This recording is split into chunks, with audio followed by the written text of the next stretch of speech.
It is 7 o'clock, ladies and gentlemen, and welcome to the S&P Sports Show on this December 13th, 2022. Glad to have you on this wonderful program as we are going to be discussing World Cup, a crappy NBA trophy I just saw this past weekend, and a couple of sports going on around the world. So how are you doing, my friend?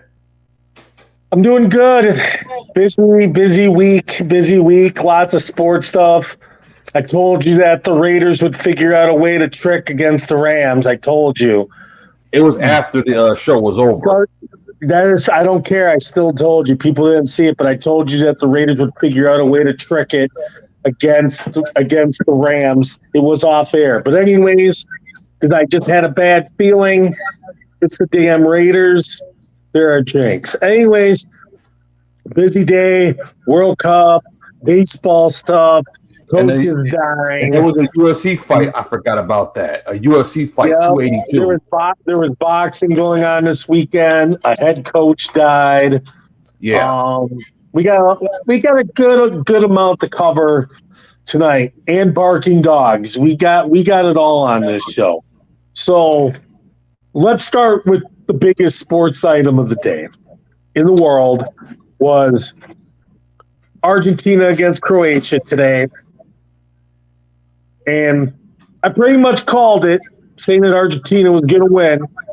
Yes, she did. I mean, and they handled business against Croatia 3-0 to make the World Cup final against either the winner of France versus Morocco tomorrow. France should win that. But let's talk about the game. Pretty much pure domination. Now, let me say this. Croatia advanced because they were more mentally stronger than Brazil was. And Brazil committed a tactical flaw. Once they got up 1-0 in extra time, rather than just playing to keep the lead, which they could have easily, they kept playing their normal style, got caught, and gave up that goal. And once it with the penalty kicks, you knew it was going to be a wrap because that goalkeeper is not a good penalty keeper. You knew he was going to be soft. Brazil is not mentally as strong as Argentina is. Argentina's been battle-tested the last 2 years. They've lost once, and that was against Saudi Arabia recently. And that was probably a good wake-up call for them. Yes, it was. Now you see why they're playing like they are right now. Because I knew that Croatia wasn't going to win today because Argentina is just so mentally strong and focused. They got that loss out of them. Okay? That loss to Saudi Arabia might be a godsend because otherwise they would have won like 44 straight going into 44 straight games going into the finals. That's a heavy burden to carry. Having that loss probably was helpful because now they can just start fresh. They figured out their flaws. They adjusted tactically, and they've done their thing. Yeah, that game against the Netherlands was tough. They probably should have won that game in regulation. That's why they were mad at the refs and everything else when the Netherlands got that very, very, very late goal. Right. The Netherlands is good. France is better than the Netherlands. I picked Argentina to win the World Cup. Just like I did. Now, I don't know if my prediction will hold the same after tomorrow if France beats Morocco. But I'll probably keep it because I don't know how France will handle a tight game if Argentina can keep it tight. All I know is there's going to be a lot of goals scored in that final if France beats Morocco. But I knew Croatia didn't stand a chance today. That team is older. They went through their game against Brazil. Brazil is just let me say this about Brazil. As talented as Argentina as a whole, but not mentally as strong. Okay. So that's why Argentina beat Croatia And Brazil did it. Brazil's kind of one-trick pony, dominates all the tough teams. But when they get to that stubborn team like a Croatia or something like that, they struggle. And that's what happened. They struggled. They're way more talented than an aging Croatia team. No offense when I say aging, but aging is a good idea. Because that Croatia team's basically the same, but it's older. They're not as young as they were 4 years ago. That team's got a little bit of age in it. You won't see that same Croatia team in 4 years. And Luka Modric probably won't be on that team along with Perisic and some others. Brazil, Neymar's probably got one more go around at this, maybe two. And with Charleston, but I'll say this. The defense in the back, it seems like Brazil's had goalkeeper issues like the last 8 years? 12 years. Okay, close enough. They need to get those fixed. Beating up on the middles of CONMEBOL is great. But when you get to this level, your goalkeeping's got to be something, and your back has got to be something. I blame the loss on Croatia as much on the coaching as I do the goalkeeping at the end, because that was a savable ball in the goal, and then in penalty kicks, it just wasn't there. But as for tomorrow, I mean, Morocco's going to have to play a flawless game. And France is way better than Portugal. Okay? Way better. Morocco should be grateful they even got past Spain. Okay? But here's the difference between France and Spain and Portugal. Portugal, there's some scoring issues. Spain, super talented in every aspect except they don't have a true nine. Yikes. And that's why they lost. They hit the ball on the post against Morocco about 5 times. They just couldn't put the damn thing in. And they're not good at taking penalty kicks. They got eliminated at World Cup 18. They got eliminated in Euro 2020. Now they got eliminated in World Cup 22. All by penalty kicks. All in convincing fashion. Yikes. That's not good. So if you take Spain to PK, then you probably got a good chance if you can get them there. I mean, Spain's probably a better team. They held possession, control, shooting the ball, everything. They dominated that game. They hit the post a bunch of times. They just couldn't put the damn ball in. 4 inches the other way, it's a different story. And Morocco, I generally feel they're the better team than Portugal was. Younger, better coached. Morocco's not a bad team. They're definitely the best team in Africa, and they had like a 35-game winning streak in a bite, not against all the best competition, but they won like 35 games up until like last year, and then they lost a couple. And they got things readjusted, qualified for the World Cup after some losses in the African Cup Nations, and they're playing like world beaters, playing great defense. I'm sorry, but I don't see that defense holding France to 0 goals tomorrow. France is ready tomorrow. They're ready to go. I mean, put it like this. France is so good that their B team, they got 6 starters that normally would be starters, not even at the World Cup because of injury, including the Ballon d'Or winner, Karim Benzema. He's not even playing, and he was the best player in the world last year. He's not even playing in this World Cup. Wow. Paul Pogba, They got backup, Varane, in other words. Conte. I mean, elite players. We ain't just talking average scrubs. We're talking studs.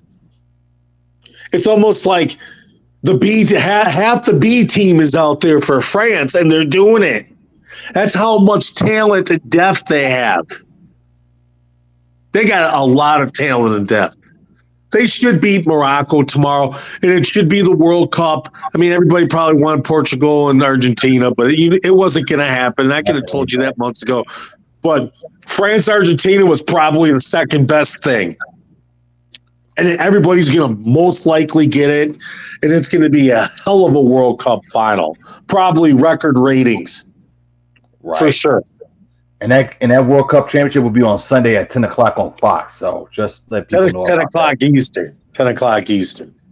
So pretty crazy. Let's talk about Coach Mike Leach here. Yes, he passed away this morning. I mean, just tragic. You know, Sean, why don't you talk a little bit about what happened and then I'll talk a little bit about his history as a coach, but give a breakdown for people who don't know. All right. So what happened was I did not get the news until this morning that he passed away. I think he died of from pneumonia, if I'm not mistaken. So let me check.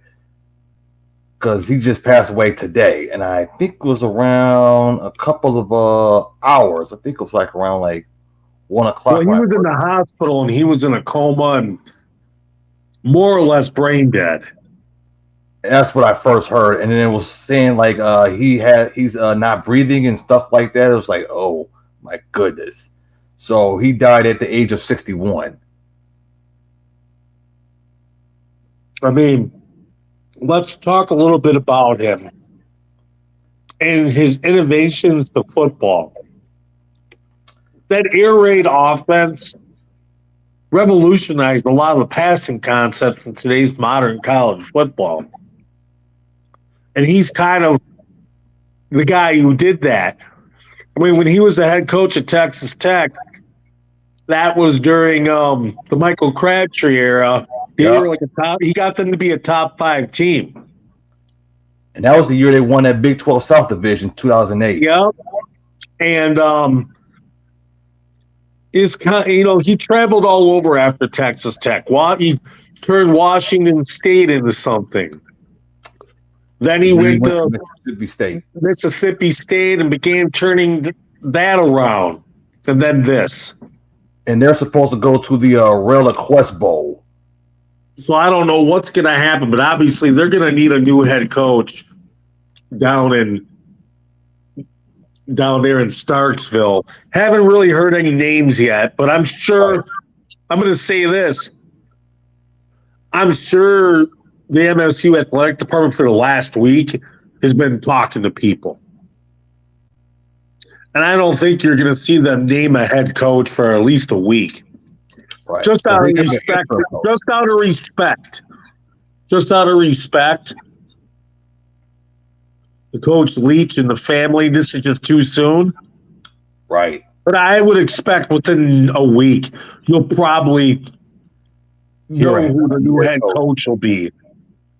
And I don't know what names are going to be out there, but it's just going to be another wheel in the carousel of who's going to get that job. I would expect somebody with connections in the SEC will probably get that job. Who? I don't know. It can't be no outsider from the SEC if you think about the job. Now, I'll say this much. Colorado should probably be thankful at this point that they were able to get Deion before this happened, because he would probably be the guy I would be thinking of to take over in Arrow, because Jackson State's already in Mississippi. All you're doing is taking a short drive to Starksville. Right. So it would have been a perfect. That would have been a perfect fit. And more exposure. Let's not forget about that. Yeah. I don't know what they're going to do in terms of a coach. I haven't seen everything, like who's going to be considered. I would assume an offensive guy. Who, I don't know, but it's going to be somebody I'm going to assume that has a good background in the passing game. Right. Head coach in that system. You know, I could see the guy from Coastal Carolina taking that job. Because it's not a bad job. No. I mean, it's an SEC job. It's a damn good job. I mean, I can see the coach in Coastal Carolina. I could see, that I don't know about an assistant. I think you need a head coach at a proven school. Not necessarily doesn't necessarily have to be a Power 5, Right. but Can't be FBS. well, I'm talking more like a Coastal Carolina, something of that realm. A Central Florida, Stuff like that. Something down south, something with southern connections. Someone that knows that area, that region. Yeah, you got to be able to recruit the South. Dion would have been perfect for that job. Had he not taken the Colorado job too, and he was still out there, that would have been the first guy I would have went after at Mississippi State. Right, because there was a in lot of Mississippi, all you're doing is going up the road. Man, could you imagine that field day? right. If Dion went to Mississippi State, oh my goodness, that would be must see TV. Man. But if he's able to prove himself at Colorado, man. Right, but it's gonna have to take time though, especially the first season because they got to clean up that mess. Dion gets that thing turned around in under 3 seasons. It's going to be nuts. Right, because last year they were really bad, yep, in conference wise, they were 1-11. Well, let me say this, Sean. Sure. It's the remnants of Mel Tucker. I know he hasn't been there in 3 years, but this was essentially Mel Tucker's senior class. Think about that this year at Colorado. Think about it. Now think about it from Michigan State's perspective. Is appearing the same thing as we're seeing in our own eyes. Yep. And let me say this. There's something else I want to bring up today. Please do. So today there was a court verdict handed down. I don't know if you saw this, but the Detroit Free Press wanted records about the donations to the Michigan State athletic department for the contract of Mel Tucker. And the Free Press won. Basically, the university has to give up the Freedom of Information Act records for those donations to the Free Press, and they have to make them public. Now, I work for what's called a donor advised fund. If you make a donation from your own donor advised fund to a 501(c), which Michigan State Athletic Department would be considered in the right way, you could have asked for those donations to been asked to be anonymously given and have avoided this. But these dummies decided to give this money directly to the university and publicly, and therefore put it out. All they had to do was do the money through a donor advice fund, and it would have been solved. Instead, they had to go through all this. Shows you what real geniuses are at Michigan State. Dummies at their finest. That school's been going downhill ever since that, what's his name? Well, the athletic department's in shambles. You got to remember, 2 years ago, they basically lost Mark D'Antonio. Right. 2.5. He was greasy. They got a new athletic department director. Okay? Right. That athletic department's trash.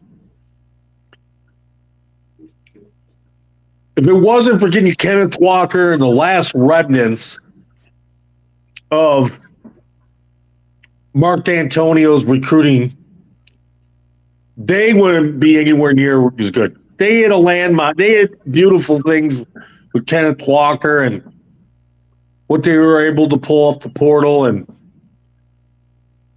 but you're seeing the true talented coaching of Michigan State. It's not really there.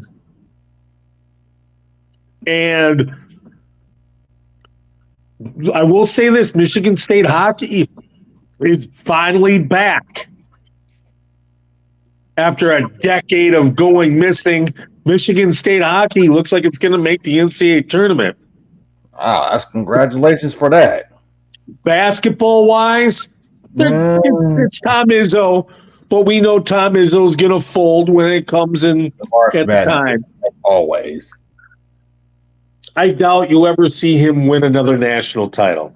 He'll probably just have that only one and probably get close to the Final Four, not even to the championship. Well, he's been to a championship game. They just didn't win.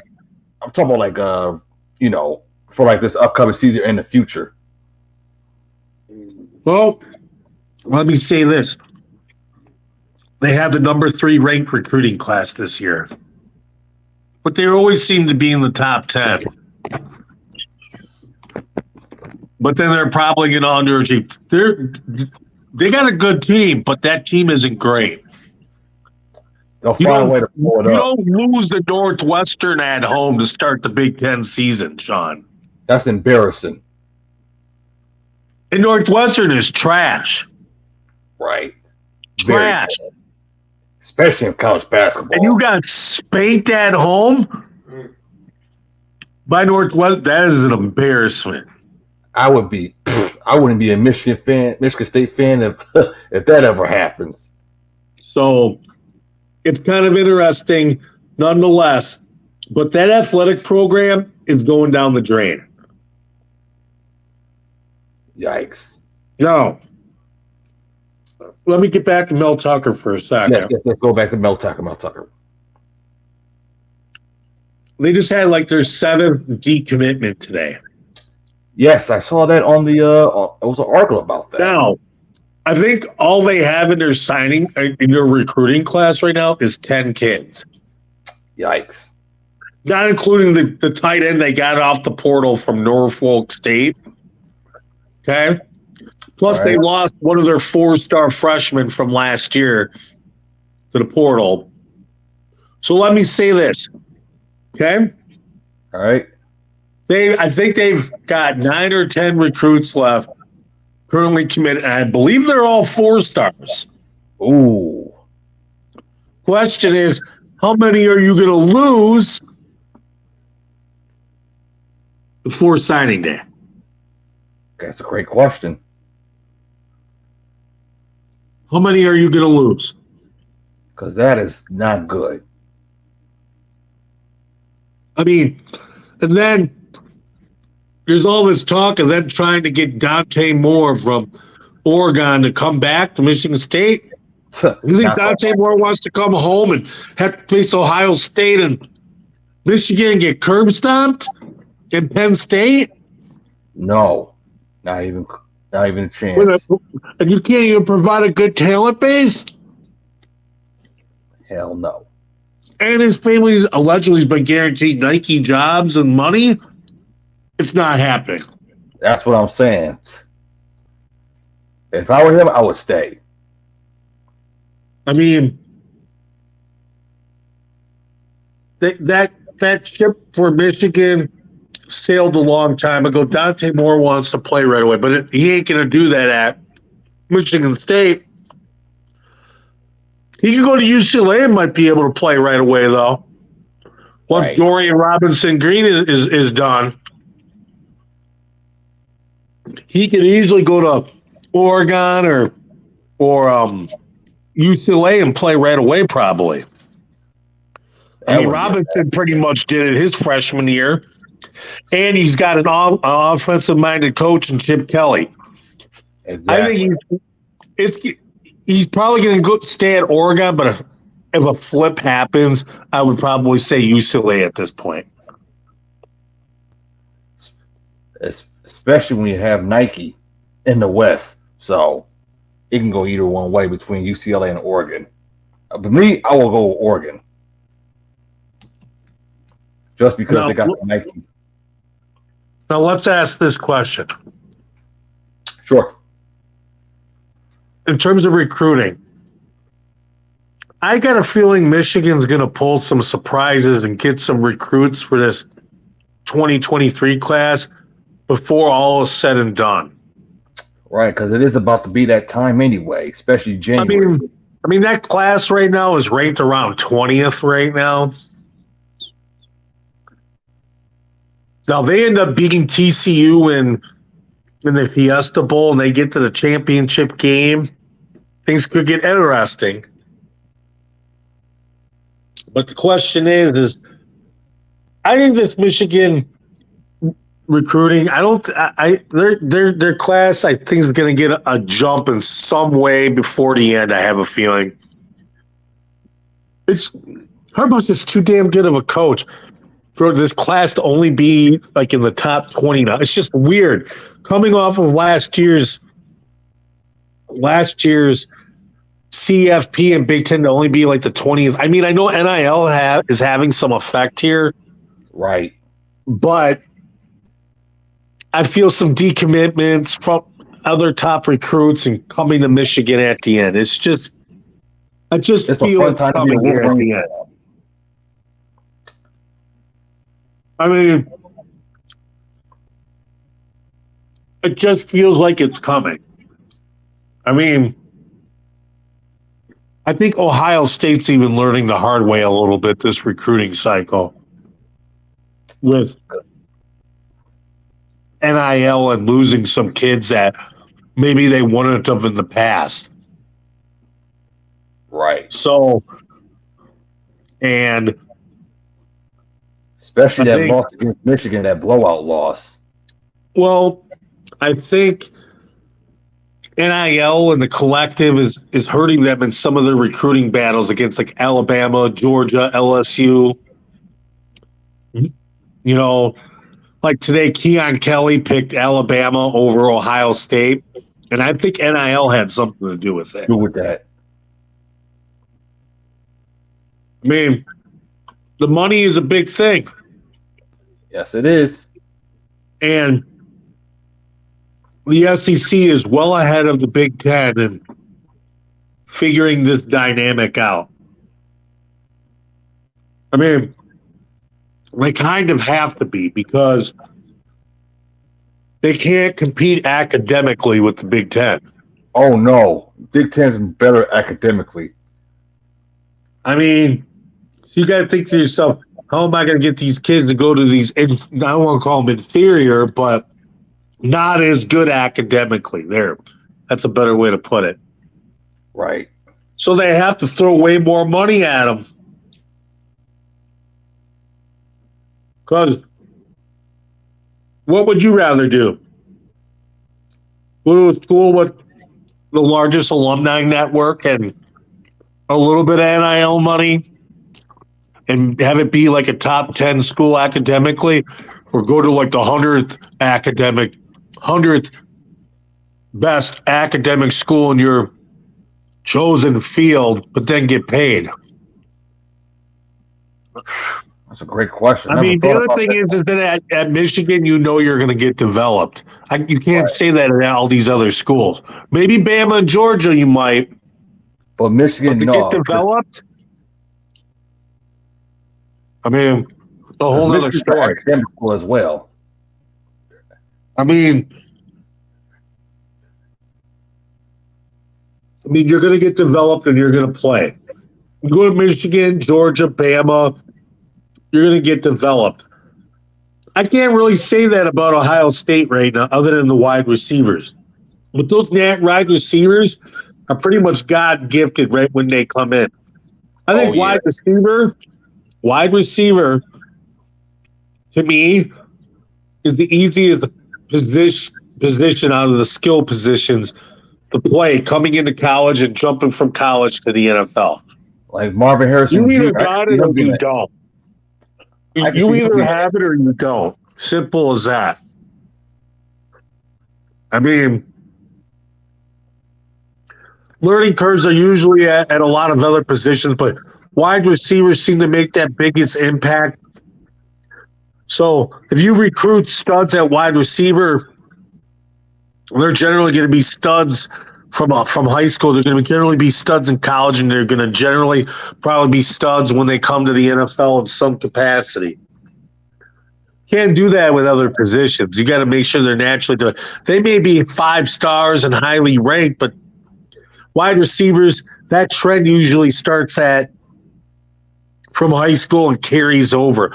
Usually, if you're like a top wide receiver coming out of high school, you're going to be a top wide receiver in college, and you're going to probably get picked pretty damn high in the draft. That sounds about right. And Ohio State seems to be the school where all the top wide receivers are going. So, it's kind of like they have like a monopoly, I guess you can say, in that aspect. But the one thing they're definitely not doing is churning out defensive linemen like they used to. I'm sorry, but I got to say this, but Larry Johnson, the defensive line coach from Penn State, that's now at Ohio State, no offense, but he's not developing these linemen like Michigan is. He's not. They are not developing under him. Living off his reputation, maybe, but line development, no. Now, Mike Elston, he's taking 3 stars and 4 stars and turning them boys into studs. That's line development. That is player development right there, folks. Big difference between getting a whole bunch of 5 stars and them kind of just compared to the 3 and 4 stars, and look at what they're doing at Michigan. You can call me a homer, but the numbers don't lie. The numbers do not lie. Those numbers are straight up truth, and the facts don't lie. Let me ask you this. That defensive line, if I had told you back in September that this defensive line would put up better numbers and results than the defensive line the previous year with Aiden Hutchinson and Brandon Ojabo, what would you have told me? I would look at you crazy. Exactly. You would have looked at me like I was a damn fool. And rightfully so. Because you had two picks, which should have been 2 first-round picks. It wasn't for a freak injury at Michigan Pro Day. Okay? Right. Wasn't for that. Ojabo would have been a first-round pick, probably in the 20s. Okay? Got it. So, he still got picked inside the top 45. Okay? So it's not bad still. So here's the thing. You had 2 first-round picks. We'll say that, even though he wasn't, just because of the injury. You had that much talent off the edge go, and you still did your thing. And your running game was better. Yes, it was. And you didn't really have to rely on your passing game until the biggest game of the year. Against the Buckeyes. And then they showed out. Right. Without their number 1 running back. Cornelius Johnson put up more yards in that game than he did the rest of the other 11 games, 12 games this year.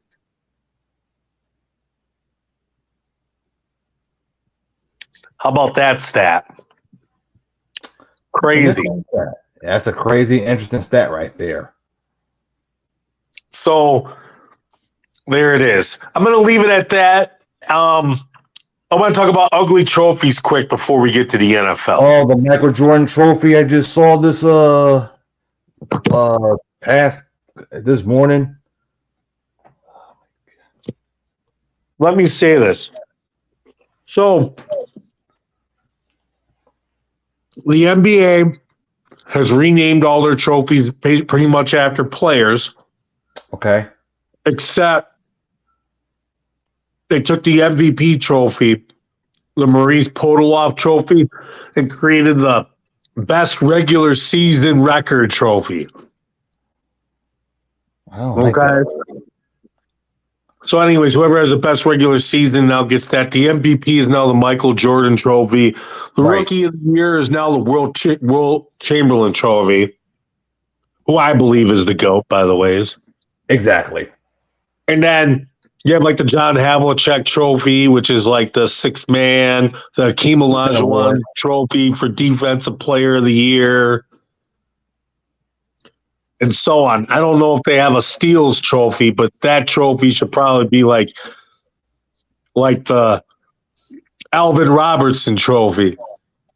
And John Stockton should have like the assist trophy. I was getting ready to say that. If there was an assist trophy, it should be John Stockton. And like, I don't know who like the comeback player of the year trophy is, but I was gonna say like a John Starks. They have like Rookie of the Years, Will Chamberlain, and I don't know who the Coach of the Year trophy is, but that's a tough one. I mean, who they're gonna name after? That's I don't know. I don't know if there's an award for most steals, but there should be. Right. Like, who gets the scoring champions trophy? Which one is that? That's a lot of scoring champions. What about the rebounds trophy? Who gets that one? Who gets the assist individual trophy? Now, if it was like a scoring trophy, I would it would be like either like a George Gervin or like a Bernard King. Those are my two athletes I could think of if they were named after. I don't know. I mean, because there's a lot of scoring champs. What about Alex English? Didn't he like lead the league like 7 times or something? About him. Even though that man doesn't get paid. Let me tell you something. That man don't get enough credit. Right. Because he was balling. He was in Denver, and the Nuggets were like trash. He was putting up numbers like in the late 70s to like mid to late 80s. That man was putting up points. That man was putting up buckets. He didn't have crap around him, but he was putting up buckets. And when I mean he didn't have anybody around him, he really did it. And Kiki Vandeweghe don't count, okay? Yeah, let's not say that. I was not going to mention that player anyway. I mean, the Steals Award, I don't know, Alvin Robertson. That's a great question with that one. I mean, I think we can agree on Hakeem Olajuwon. Oh, yes, most definitely. Rookie of the Year. Hey, I mean, you could give Will Chamberlain like the trophies for like blocks. You could give him the trophy for scoring average per game. Right. Because he was like the ultimate scorer. Let me say this. They didn't even keep blocks as like a recordable statistic, I think, to like the early 80s, if I'm not mistaken. Had they kept track of blocks in Wilt Chamberlain's era? Oh, my goodness. It wouldn't even be close. That's why he's not listed as the all-time blocks leader, because they weren't keeping track of blocks back then, people. If they were keeping track of blocks, it wouldn't even be close. Like,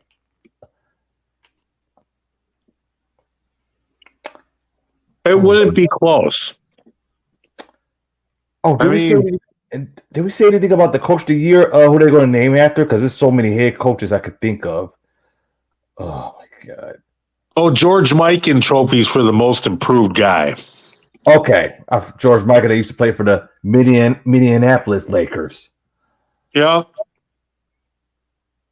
And the Jerry West trophy is for the most clutch player. I like that idea. Well, I like that. I like that clutch player of the year, like in the clutch, like Right. like most game-winning shots, that kind of thing. Yeah, I was getting ready to say that. Who shot at the buzzer? How long did he did it? What? Maybe it's a combination of that and making amazing defensive plays. Or Stuff like like that. the most highlight player of the year. In other words, like how many views did that player get on that certain play? Something like that. No, I didn't see. I didn't see who the rebounds and the assists and the scoring trophy goes to, but They should have that. They should add that. it's on ESPN. I just can't remember who it is. Okay, if I gotta look that up. You said what was it? NBA trophies. Okay. Oh, I spelled trophies wrong. Yeah, they got the MVP trophies like Michael Jordan coming out of a crack rock to get a piece of crack. Oh, I hate that one. Ugh. That is an ugly. No offense.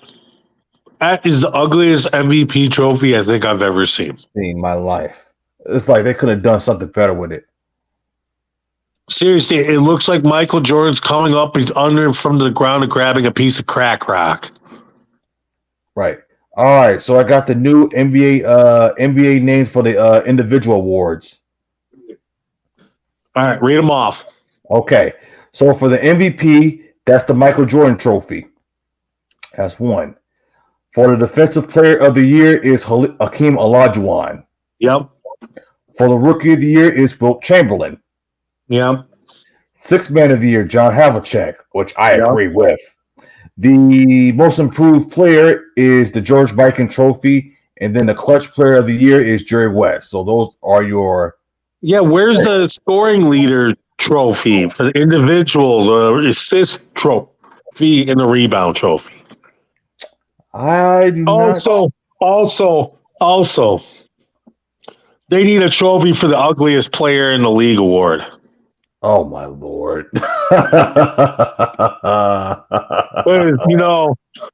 There's some ugly mofo's out there in the league. Some ugly, ugly individuals in the league. Now, in the past, some of those winners included George Murasan, Sam Cassell. God, what's that guy from the Popeye Jones? I forgot about Popeye Jones. Yeah, Tyrone. He played on the Cavaliers. Tyrone. When they were bad, like in the late '90s with Mark Price. Yeah, that's when they were starting to be bad. I can't remember his last name. Tyrone. It'll come back to me. Okay. Larry Bird was probably part of that team. Bill Walton, Kevin McHale, Dennis Johnson. I mean, dude, there are some ugly dudes in the league, man. Like ugly, like that really have no business pulling fine women, but do only because they're NBA ballers. Basically. Greg Oden. Okay. I mean, there's some seriously ugly dudes in the league. Sam Cassell, he was league winner for a couple of years for sure. Looking like a space alien. But Popeye Jones, he might have been the king. He might have been the king in the league because he looks straight up like Shrek. How about Terry Porter? Would Terry Porter qualify for that? No, Terry Porter wasn't that ugly, man. Okay. No, not like the dude. Not like the dude that was on the Not like the dude who was on the Cavaliers. Tyrone. I can't think of his last name. If you Google searched it, I know you could tell me. If you typed in Cleveland Cavaliers, Tyrone, his last name would pop. What? That's what I'm doing right now. Because Tyrone Hill. Tyrone Hill. Yep. Man. Tyrone Hill. 6'9". Let me He tell came you. out of Xavier. Let me tell you. That's a hard dude to look at, man. That's like Keystone bitter beer face kind of a look. Oh, I hate Keystone. Ugh. You know, I mean, looking at him makes you feel like you're drinking Keystone, man. And I don't know anybody that drinks Keystone anyway. Well, like I said, it's an acquired taste, and not one that I partake in anymore. But during my college days of cheapness, Exactly. I may have been known to spend frivolous amounts of money on Natty Light and or ham. Keystone Light, especially the Octo packs of Natty Light. The Octo pack was the 48 pack of Natty Light, which came at a very discounted price because you were buying them in bulk. They came in an octagon looking box. So economically, it was a very nice, cheap, luxurious beer for somebody of limited means and substance. And by the way, with Tyrone Hill, he actually made one appearance in the NBA All-Star. Let me tell you, it's probably the last one he ever made because he probably scared away half the crowd. But anyways. Yeah. And he was retired by the Musketeers. So. Well, he kept it in Ohio for the most part. Thank God.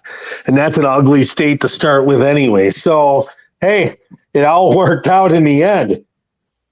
Ugliness stays right where it should be, right? Correct. I'm not an Ohio person anyway. I've been to Ohio like in 18, 20 years. Let me tell you, I haven't been to Ohio in probably close to a decade, and the only reason why I went is to go to the Pro Football Hall of Fame. One of the few reasons one should only go to Ohio. Okay, there's only really a very limited amount of reasons why you would want to go to Ohio. Okay, so let's go ahead and just say it, right? If you're forced to go to Cleveland, I guess you can go to the Rock and Roll Hall of Fame. I was getting ready to say that. That's if you're absolutely forced, okay? If you're not forced, don't go to Cleveland, okay? Okay, so we got that down. Next, okay, Cedar Point in Sandusky, okay? If there was a way for the American government to, keep that America and then pretty much almost sell the rest of Ohio to Canada, we could pay off our national debt, okay? So that's another reason I guess you could go and visit Ohio. Okay. As I just talked about, the Pro Football Hall of Fame. Okay. That looks like a lot of fun. It is. If you've never been there, go do it. Lots of fun. Now, okay. So we've covered, there's two more reasons. Another reason to go is because they filmed Shawshank Redemption in Ohio. The prison that they were in, Shawshank, that's in Ohio. It's like in the middle of Ohio. Okay. Like all of the prison scenes and the scene where they filmed where that stone fence is, where the tree that used to be there till lightning hit it and destroyed it. Okay, that happened way after the movie. But, okay, Shawshank was pretty much filmed in Ohio. And you can actually take tours of the prison where Shawshank was filmed. Now, I like Shawshank Redemption, so that's a reason why I think I'd want to go. But there's only one other reason why one should go to Ohio, and that's because the last remaining Arthur Treacher's Fish and Chips in the United States is in Ohio. That's sad. But guess what, Sean? It's still in business. You could drive down It's near Akron. I can't remember the city. But you could drive from Detroit straight down like 23, I think, right? Past Akron a little bit. And the Arthur Treacher's Fish and Chips is there. It's the only one left in America. It still has the original menu. It even has the old green facade outside, I believe. It's the only standalone. There's actually 2 locations, but one of them is inside of a gas station. Okay, but so we can't count the one I'm talking about is the only freestanding location left. That is sad. So Arthur Treacher's used to be the bomb and used to be big in the 70s, early 80s. Way bigger than the Silvers. And now there's only one location in all of the world left. So if you ever have to go to Ohio, go support Arthur Treacher's and keep it in business, folks, because, it's good. And go get yourself some hush puppies. And because, that was like the predecessor to like Long John Silver's, Yep. But it was better. And now they're down to their last location. Wow. So America, Ohio, you need to keep supporting Arthur Treacher's Fish and Chips wherever it is. And there it is. Basically the only 5 reasons to go visit Ohio. If you don't have one of those 5 reasons, don't go. There's really no reason to visit Ohio. None. Absolutely none. Don't do it. Don't do it, because all you're doing is asking for trouble. Yeah. So what we haven't even talked about tonight, because we just hit on an array of subjects tonight, Sean, is the National Football League. Yes, it was a weird week. Starting with the Rams and the Raiders, and the Raiders choke job with Baker Mayfield, the Lions being underdogs at 5-7 against a 10-2 Vikings team and winning. The Vikings have some defensive problems. It's 5 straight games now where they've given up over 400 yards of offense. And you can't be in the Super Bowl playing like that. I have a great feeling they will not make it to the Super Bowl. They'll probably make it to like the NFC Championship game. Now, some other things quick. Sure. The Seattle Seahawks lost at home to Carolina. They can't stop the run. Carolina ran the ball for over 200 yards. Okay? And the Giants got blown out by the Eagles at home by 26. So, why am I pointing out the Seahawks and the Giants loss? Because they've just opened the Pandora's box possibly for the Lions or the Packers to get in. And I'm going to explain why. Okay? Washington and the Giants play each other next Sunday night. The winner will get to 8 wins. The other one will be 7-6-1. Okay? Okay. Both of those teams have very tough schedules after next week. Okay? The Packers, if they win out, which is conceivable because they got the Rams this upcoming week, then they got to go to Miami on Christmas Day, which is a winnable game. They should win that game. Not an easy game, but it's winnable for them. Okay? Sunny weather, they can do their thing. The Dolphins ain't all that. Okay? Dolphins can't run the ball like the Jets and some of these other teams. And if they lost Jeff Wilson for any conceivable time, Mostert ain't that dude. So the Packers can win the game. Then they got the Vikings at home on January 1st at Lambeau in the cold. And then they got the Lions at home to finish the season. The Packers can run the table here and finish 9-8 and get in the playoffs. Because let's say between Washington and the Giants, whoever wins that game on Sunday will probably make the playoffs. Let's say the other team finishes 8-7-1, right? Right. The Packers finish 9-8, and that other team finishes 8-1, the Packers would finish above them. But Washington and the Giants both have the head-to-head tiebreaker against the Packers because they beat them head-to-head during the season. So those teams need to get at least a 9-7-1 to eliminate the Packers if the Packers win out. So I think the Packers are going to – I have a weird feeling the Packers are going to win out. Now, I would say that the Lions would have a great chance, but here's the problem. They're 6-7, but you got to go to the Jets this week on the road. Okay? They're coming off a tough loss against Buffalo. That's going to be a vicious outdoor environment to play in. I don't know if the Lions can win that game. Now, I don't see that. Let me say this. A month ago, the Lions went into New York and won that game against the Giants. But I think the Jets are a better team than the Giants.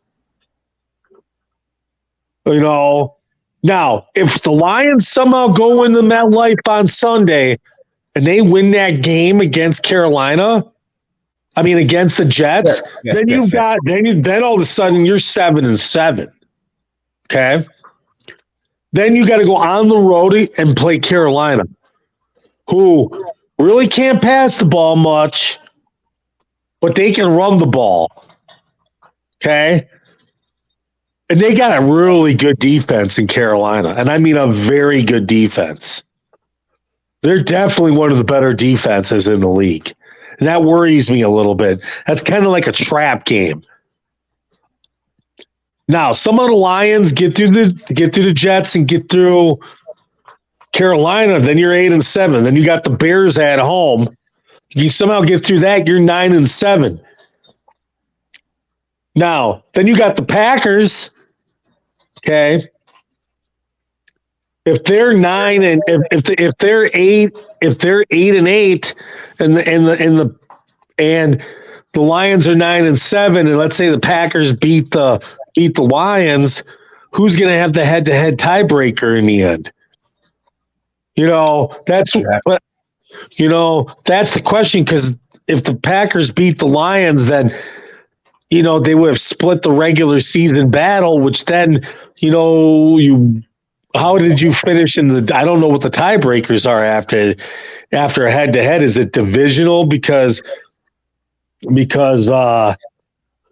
the Lions would have to beat the Bears, obviously, and then it would go by who's ever better, I guess, in the NFC after that. Because if the Lions beat the Bears and the Packers beat the Vikings and the Lions, then they would have the same interdivision record, which means then they would have to go to a tiebreaker with a best record in the NFC.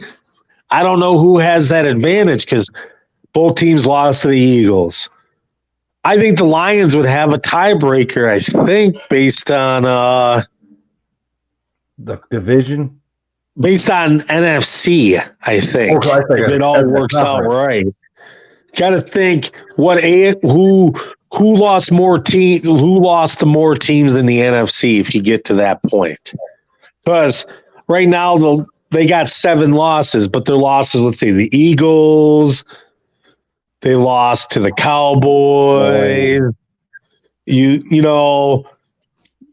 I can't remember everybody else at the Lions. They lost to the Dolphins. They lost to the Dolphins. They lost to the Vikings, so that's 3 losses. You lost to the Dolphins. You lost to the Patriots. You lost to the Bills. Right. In a close game. And then they lost to – I can't remember who the other team they lost to. But it's 7 losses. No, the Lions beat the Bears. Oh, they not Chicago. So they play them again? Yeah, they got to play them again. Okay, I can't remember who the other loss the Lions had this year was too. I got it. So they lost to the Eagles, the Vikings at Minnesota, Seattle at New England. Okay, so they lost to Seattle. There you go. Right.